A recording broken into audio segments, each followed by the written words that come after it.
Turning now to a growing trend across the country. Okay, the farm-to-table movement. It's also helping Americans rediscover food from bygone eras.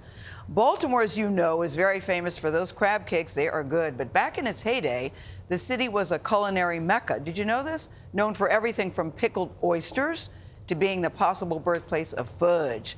Nikole Killion found one food blogger who's digging up dishes from the past and rediscovering the power of food to connect people. I know that's true. It's part of our series. We call it A More Perfect Union, which aims to show that what unites us as Americans is far, far greater than what divides us.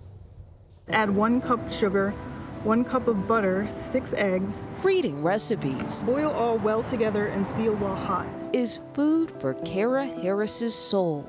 How did this culinary adventure begin? I found these recipes that had Maryland in the title, like Maryland white potato pie. The only way to try them was to go ahead and make them myself. What did you find out when you tried that very first dish? I found out that I wasn't very good at making pie crust. We dished at the Paper Moon Diner, a funky retro-style cafe in her Baltimore neighborhood, where over the past decade, the self-taught cook has figured out not only how to make pie crust, but a whole lot more. The Maryland native has transformed her foodie fascination of unearthing hometown dishes into the blog Old Line Plate, with a database of more than 40,000 recipes. Baltimore caramels, essentially a recipe for fudge, vinegar candy, Maryland fried chicken, deviled crab. She's taken local cookbooks dating back decades and methodically mapped out the origin of each recipe. Harris's extensive research comes from her collection of 200 cookbooks and long hours at Baltimore's historic Pratt Library to discover and ultimately share the history of some of America's most iconic and long-lost foods. Is this a hobby for you? Is it a passion? I guess both. I see it as a hobby. I tell people that it's like building model cars. I want to continually get better at it. Like baking this Victorian-inspired rose geranium cake from 1910. This cake sounded interesting because it involves these geranium leaves. So there's not actually roses in the recipe, because that's what I thought when you... Yeah, a lot of old recipes were flavored with rose before vanilla caught on. We're adding 1 cup of water. Sometimes it can be a mix of trial and error. So they just contain a little bit of extra air. With these old recipes, they give you the vaguest of instructions and you just have to know what to do from there. All right.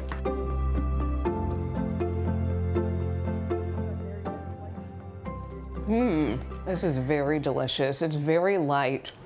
Here we go. In other instances, it's a matter of going straight to the source. But Mama knew how to get on that stove and just work it. Like when Kara tracked down Bertha Hunt to chronicle a centuries-old family recipe for Southern Maryland stuffed ham. What did you think when you first got that call asking for your recipe?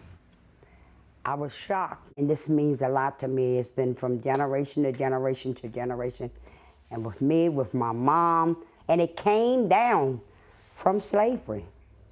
You must remember, my great-grandmother was a slave. I put the cabbage, the kale, and the onions. Then I put my seasonings. You stuff it. You have to wrap it. I boiled it. That's the finished product right there. I hope it's not too hot for you. I really do. This is very flavorful. Season with salt and pepper. But to get a true taste for why Kara does this, It's a lot more than finding these recipes. Absolutely. It's finding the people, too. I don't own the recipes, but I love connecting with people about the food that means a lot to them. and that's the key ingredient. While boiling, add a pinch of allspice, a few blades of mace. For CBS Mornings, I'm Nikole Killion in Baltimore. Nikole had a genuine reaction to that last thing because she started, Flavorful. really good. I think icing makes everything better. I was hoping that there would be some cake on set at some point today. Not meant to be. Not today. Tomorrow, maybe. Some of the best recipes, Celebrate they come Friday. from yesteryear, that's for sure. So For true. sure. And food is so healing. It makes everything better to sit down with somebody and have a great meal.